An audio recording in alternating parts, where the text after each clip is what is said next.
2 minute लगाएंगे, कहेंगे उठाओ भाई उठाओ, जल्दी करो, इसको अंतिम संस्कार करो।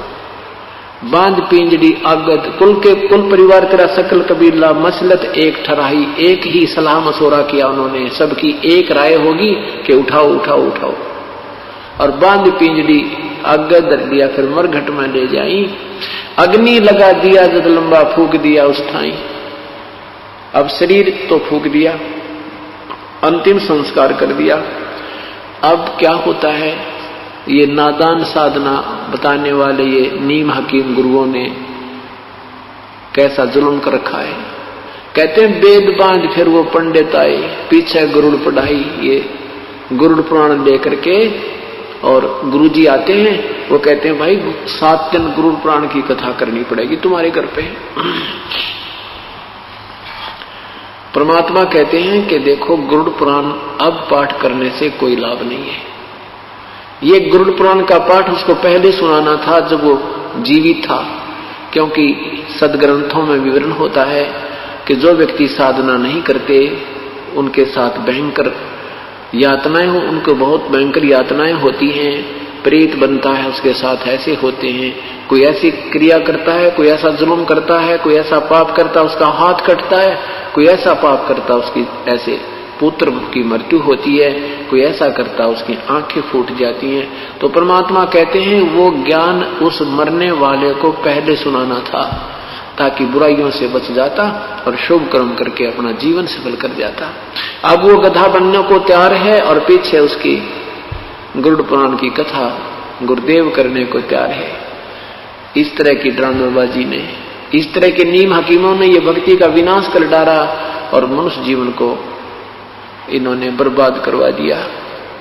परमात्मा कहते हैं कि नरसेती तू पसवा कीजे गद्दा बैल बनाई, ये 56 भोग काम अनुभव रे कि कुरडी चलने जाई। और फिर क्या बताते हैं कि ये साधना शास्त्र विरुद्ध होने से फिर तुम प्रेत बन गए, प्रेत शिला पर जा विराजे। अब गुरु जी कहेंगे कि उसके पिंड भरवाओ, पितरों पिंड भराई। तेरा गजब हुई, पहले तो पितर बनवाए, भूत बनवाए शास्त्र विरुद्ध साधना करवा के, और फिर उनके वो पिंड भरवाए, फिर वह उनके श्राद्ध निकाले, वो माल खाए गुरुजियों ने। गुरुजी तो खीर खावे, अन्यों का पितर छिप गए। वाह भाई वाह, मैं रोटी खाऊंगा आपका पेट कैसे भरेगा, अच्छे बेवकूफ बना डाला। देखो ये साधनाएं बिल्कुल शास्त्र विरुद्ध हैं और ये मनमुखी लोगों के मनमाने आचरण हैं जो पवित्र गीता जी के विरुद्ध होने से व्यर्थ हैं। तो क्या बताते हैं कि प्रेत शिला पर जा विराजे पितरों पिंड भराई, और बहर श्राद्ध खान कुआए काग होए कलमाही। फिर कौवे बन गए।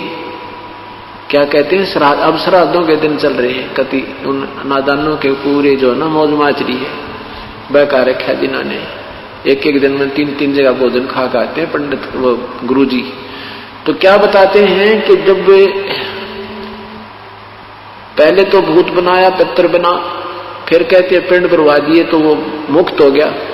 फिर श्राद्ध निकालते हैं, कहते तुम्हारा पिता जो ना कौवा बना हुआ है, कौवे को भोग लग गया तो समझ लो तुम्हारा श्राद्ध सफल है। कौवे ने तेरा पिताजी ना कौवा बन के आगे भोग लगाएंगे और तुम्हारा श्राद्ध सफल हो गया। अरे तेरा गजब हुई। कहते हैं बहर श्राद्ध फिर खान कुआई, वो काग हुए कलमाई। फिर वो वही आत्मा नु कहे भी वो काग बन गया, कौवा बन गया, और ये वो श्राद्ध खा गया, बेड़ा पार हो गया। कौवा रोजाना खाना खाता है, चल कौवा मान लेते तुम्हारा पिताजी कौवा बन गया हमारा।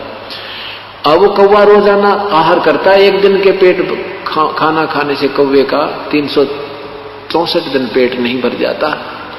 अपने जो पूर्वज थे, जो दिन की हम श्राद्ध निकाल रहे हैं, वो दिन में 2-2 बार आहार अवश्य करते थे, और अब एक दिन के आहार में वो 364 दिन नहीं छिक सकते। ये भी हमारे साथ उन्होंने सरेआम जो है ना धोखा कर रखा है।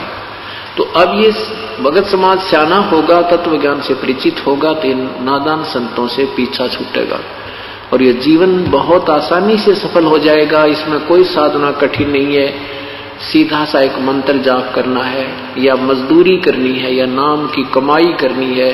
इस कमाई के धन से हम परमात्मा के लोक में जा सकते और कोई विकल्प नहीं है।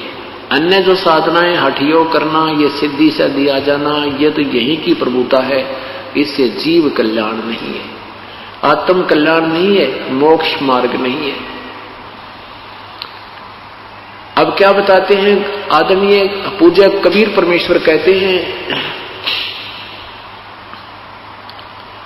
कि जीवित बाप के लट्ठम लट्ठा मुए गंग पुचैया। जीवित पिताजी की तो सत्कार नहीं करते और मरने के बाद उसको गंगा में उसकी अस्थियों को प्रवाह करके आना है, उसका कल्याण हो जाएगा। परमात्मा कहते नहीं, जीवित बाप के लट्ठम लट्ठा मुवे गंग पुचैया। और जब आवे आसज का महीना वो कौवा बाप बनैया। अरे बोड़ी सी दुनिया सतगुरु बिन कैसे सरिया। यानी पूर्ण संत के बिना, तत्व ज्ञान के बिना कैसे बात बनेगी। इन नादानों ने कैसा मूर्ख बना रखा है।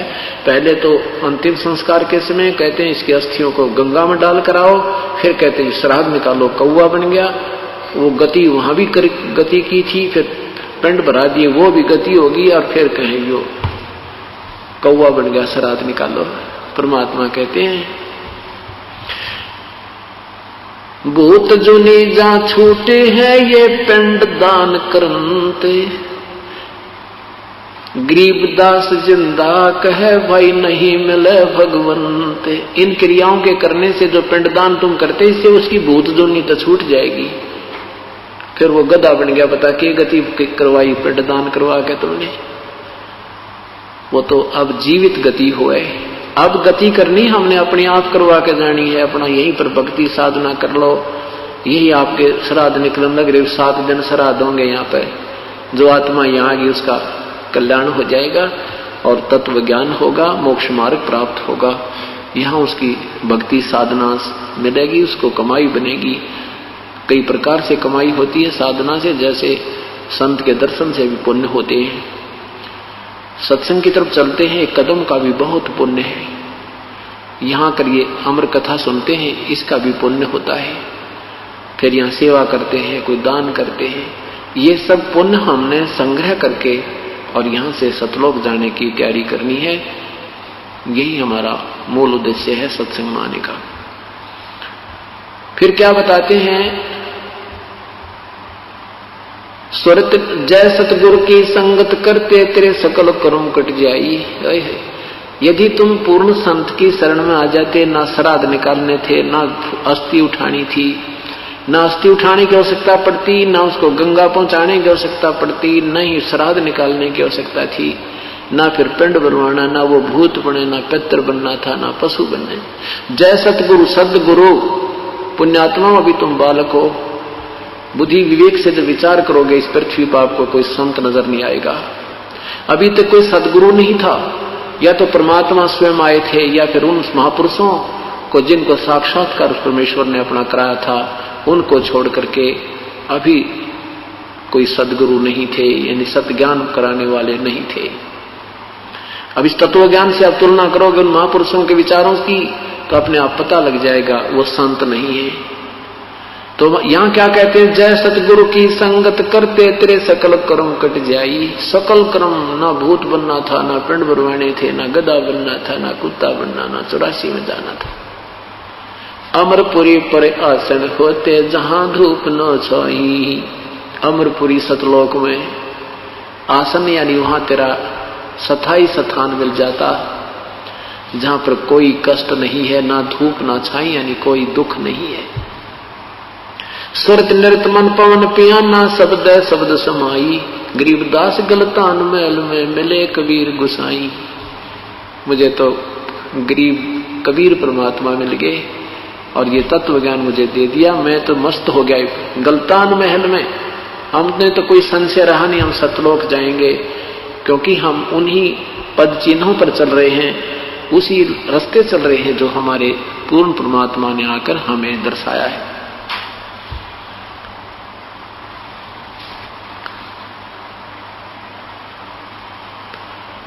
अब हमने ये देखना है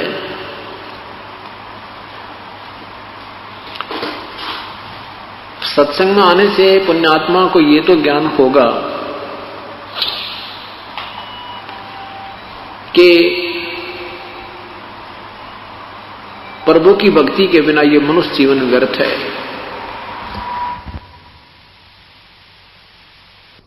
फिर पाछे पछतावेगा भाई, आजा बंदे शरण राम की, पछतावेगा। बालू की बीत पवन का खंबा, कब लग खैर मनावेगा।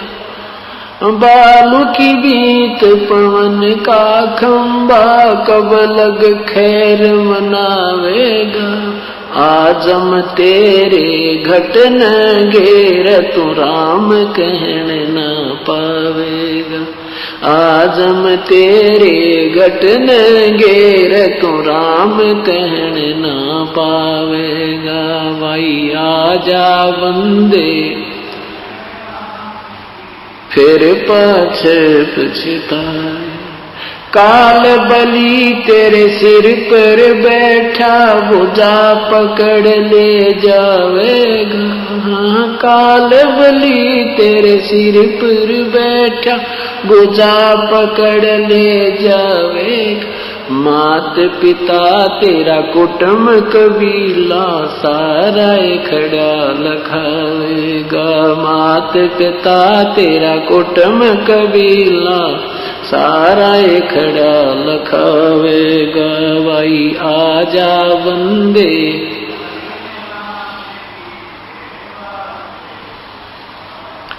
धर्म राय तेरा लेखा लेगा, वहां क्या बात बनावेगा। धर्म राय तेरा लेखा लेगा, वहां क्या बात बनावेगा। लाल खंभ से बांधा जाबन, सतगुरु कौन छुटावे। लाल खंभ से बांधा जाबन, सतगुरु कौन छुटावेगा। भाई आजा बंदे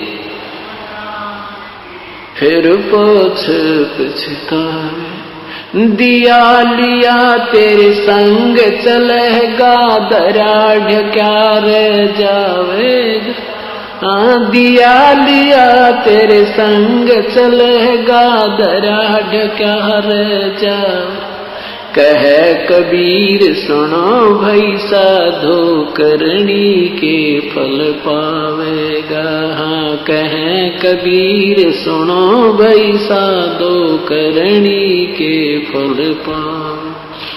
आजा बंदे शरण राम की, फिर पाछ पछतावेगा। सत साहिब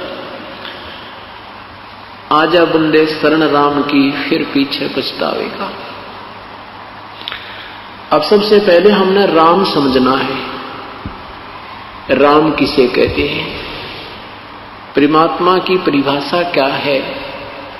जैसे यहां संसारिक व्यवहार से हम सोचेंगे तब परमात्मा की परिभाषा में समझ में आएगी। जैसे किसी एक विभाग में आप लीजिए, तहसीलदार भी साहब कहलाते हैं, तहसीलदार साहब।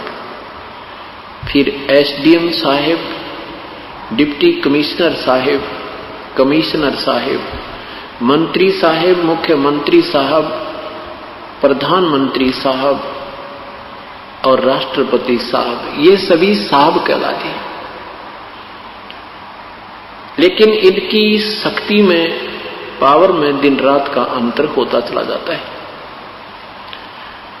यही व्यवस्था परमात्मा को समझ